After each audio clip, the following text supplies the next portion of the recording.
নমস্কাৰ বন্ধুসকল যিসকল ক্যান্ডিডেটে আমাৰ অফিচিয়েল ওয়েবসাইটত ৰেগুলাৰলি ভিজিট কৰে তেওঁলোকে নিশ্চয় গম পাইছে যে কমিশনাৰেট অফ ইণ্ডাষ্ট্ৰি এণ্ড কমাৰ্চ আসামত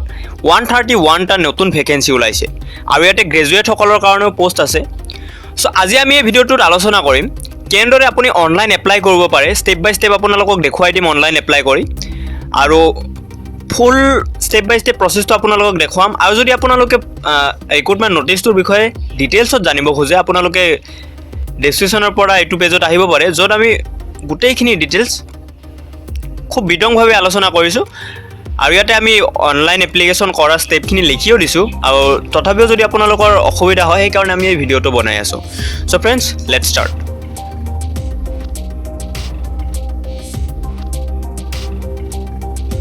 সো পোষ্টটো এপ্লাই কৰাৰ কাৰণে তেওঁলোকে এপ্লিকেশ্যন প্ৰসেসটো আসাম পুলিচৰ যেটো এপ্লিকেশ্যন কৰাৰ অফিচিয়েল ৱেবছাইট হেতুৰ আন্ডাৰত দিছে slprbassam.in হেতুৰ আন্ডাৰত তেওঁলোকে এপ্লিকেশ্যন প্ৰসেসটো গোটেইখিনি দিছে সো আমি হেতু ৱেবছাইটত যাওঁ আগতে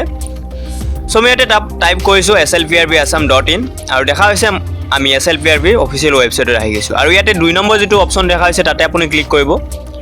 আৰু ইয়াতে আপুনি যিখিনি ইয়াতে দিছে হেভ ইউ এপ্লাইড ফৰ আগতে এটোৰ কাৰণে এপ্লাই কৰিছিল নেকি 2016 ত যদি কৰিছিল তেতিয়া হলে কৰিব নালাগে আৰু যদি কৰিছিল যদি কৰা নাই তেতিয়া হলে কৰিব পাৰে সো মই নো সিলেক্ট কৰিছো আৰু I am N Indian citizen তাৰ পিছত ক্লিক টু প্ৰসিড কৰিছো প্ৰসিডত ক্লিক কৰাৰ পিছত ইয়াতে কোৱালিফিকেশন সিলেক্ট কৰিব দিছে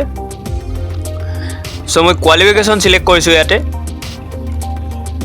সো কোৱালিফিকেশন মই গ্ৰেজুৱেচন সিলেক্ট কৰিছো গ্ৰেজুৱেট ইন ডিসিপ্লিন সো আপুনি তাতে গোটেইখিনি চাই লব আমাৰ অফিচিয়েল ৱেবছাইটত যায় তাৰ পিছত আপুনি এখিনি চাব কৰিব পাৰিব সো মই গ্ৰেজুৱেচন সিলেক্ট কৰিছো তাৰ পিছত কম্পিউটাৰ ডিপ্লোমা সিলেক্ট কৰিছো তাৰ পিছত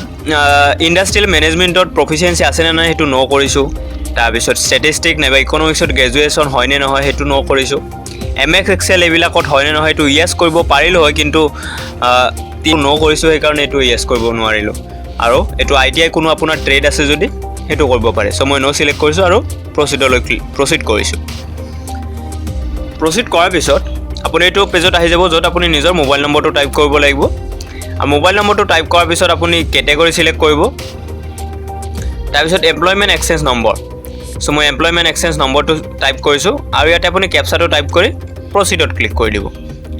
তাৰ পিছত আপুনি যেটো মোবাইল নম্বৰ দিছে হেতু মোবাইল নম্বৰ আমাৰ মেছেজ আহিব ওটিপি এটা আহিব আৰু এই ওটিপিটো আপুনি ইয়াতে টাইপ কৰিব লাগিব আৰু টাইপ কৰি আপুনি নিজৰ মোবাইল নম্বৰটো ভেৰিফাই কৰিব লাগিব সো মই ওটিপিটো ইয়াতে টাইপ কৰিছো আৰু টাইপ কৰাৰ পিছত ওটিপিটো টাইপ কৰাৰ পিছত আপুনি ইয়াতে সাবমিটত ক্লিক কৰিব আৰু সাবমিটত ক্লিক কৰাৰ পিছতহে আপুনি যেটো মেইন আমাৰ এপ্লিকেশ্যন ফৰ্ম সেই এপ্লিকেশ্যন ফৰ্মখনত গৈ পাব সো মোৰ ওটিপি এতিয়ালৈকে আহি পোৱা নাই হয় এই ওটিপিটো আহি পাইছে সো মই ওটিপি টাইপ কৰিছো আৰু সাবমিটত ক্লিক কৰিছো আৰু আপোনাৰ মোবাইল নম্বৰটো ভেৰিফাই হোৱাৰ পিছত আপুনি এপ্লিকেশ্যনলৈ ৰিডাইৰেক্ট হৈ যাব আৰু ইয়া মই এপ্লিকেশ্যনত ৰিডাইৰেক্ট হৈছো আৰু ইয়াতে মই কি পোষ্টৰ কাৰণে এপ্লাই কৰিব পাৰিম তেওঁলোকে ইয়াতে দি দিছে সো মই ইয়াতে প্ৰিফাৰেন্সটো সিলেক্ট কৰিছো ফাৰ্স্ট প্ৰিফাৰেন্স সেকেন্ড প্ৰিফাৰেন্স আৰু ইয়াতে মই নেক্সট ক্লিক কৰিছো আৰু নেক্সট ক্লিক কৰাৰ পিছত ইয়াতে আপুনি পাৰ্সোনেল ডিটেইলছ দিব লাগিব সো মই আমাৰ ভলেন্টিয়াৰৰ পাৰ্সোনেল ডিটেইলছখিনি দি আছো এইখিনি সেভে আছে মই জাস্ট টাইপ কৰি আছো তাৰ পিছত আপোনাৰ থাৰ্ড ষ্টেপত আহিব আপোনাৰ ডকুমেন্টছ আপলোড সো এতে গোটেইখিনি আপুনি ডিটেইলছখিনি লিখাৰ সময়ত আপুনি ভালদৰে চেক কৰি লিখিব যাতে আপোনাৰ কোনো ভুল নহয় সো মই এইখিনি ভালদৰে লিখি আছো আৰু ফৰ্মখন ফিল আপ কৰা আপোনাৰ আপুনি বেলেগ যাতে আপোনাৰ চিন্তা নাথাকে সেইখিনি আপুনি চাব সো গোটেইখিনি আৰু ইয়াতে আপুনি পাৰ্মানেন্ট এড্ৰেছটো লিখিব আৰু বাকিখিনি নিলিখিলেও হ'ব বাকিখিনি আপুনি জাস্ট টিক মাৰ্কটো দিলে এইখিনি অটোমেটিক হৈ যাব সো মোবাইল নম্বৰ যদি আপোনাৰ এক্সট্ৰা আছে আৰু তেতিয়া হলে দি দিব আৰু যদি নাই নিদিলেও হ'ব আৰু ইমেইল এড্ৰেছটো অপচনেল দিছে দি দিয়াটো বেছি ভাল সো মই এতিয়া পাৰ্মানেন্ট এড্ৰেছ লিখিছো আৰু ইয়াতে পোষ্ট অফিচ লিখিছো ডিস্ট্ৰিক্ট সিলেক্ট কৰিব নিজৰ পুলিচ ষ্টেচন সিলেক্ট কৰিব তাৰ পিছত পিন কোডটো টাইপ কৰি দিব পিন কোডটো টাইপ কৰাৰ পিছত আপুনি ইয়াতে টিক মাৰ্কটো দি দিব বাকিখিনি অটোমেটিক আহি যাব সো মই গো নেক্সট ক্লিক কৰিছো গো নেক্সট ক্লিক কৰাৰ পিছত আপুনি ডকুমেন্টছ আপলোডৰ পেজত আহি যাব সো ইয়াতে ডকুমেন্টছৰ যিখিনি ডিটেইলছ আছে তেওঁলোকে দি দিছে আৰু মই আকৌ এবাৰ এইটো ভিডিঅ'টো কওঁ যে যদি আপোনালোকে ডকুমেণ্টছৰ সাইজ মিলাব পৰা নাই তেতিয়াহ'লে আমি ডেছক্ৰিপশ্যনত লিংক এটা দি দিম সেইটো ভিডিঅ'ৰ পৰা আপুনি পাব নাইবা ইয়াতে আই বাটনত ক্লিক কৰিলেও ভিডিঅ'টো পাই যাব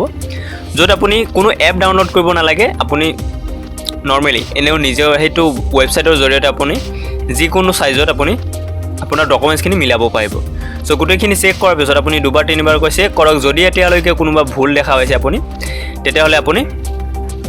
এডিট কৰিব পাৰিব সাবমিট নকৰি এডিট কৰিব পাৰিব এইটো ৰিভিউহে হৈ আছে ইয়াতে তলত আপুনি দেখা হ'ব ইয়াতে ডকুমেণ্টছখিনি ভালদৰে চেক কৰিব তাৰপিছত ইয়াতে তলত দেখা হ'ব ইয়াতে গো প্ৰিভিয়াছ লেখা আছে গো প্ৰিভিয়াছত ক্লিক কৰিলে আপুনি আগৰ পেজলৈ ঘূৰি যাব য'ত আপুনি এডিট কৰিব পাৰিব সো মই ফাইনেল সাবমিট কৰিছোঁ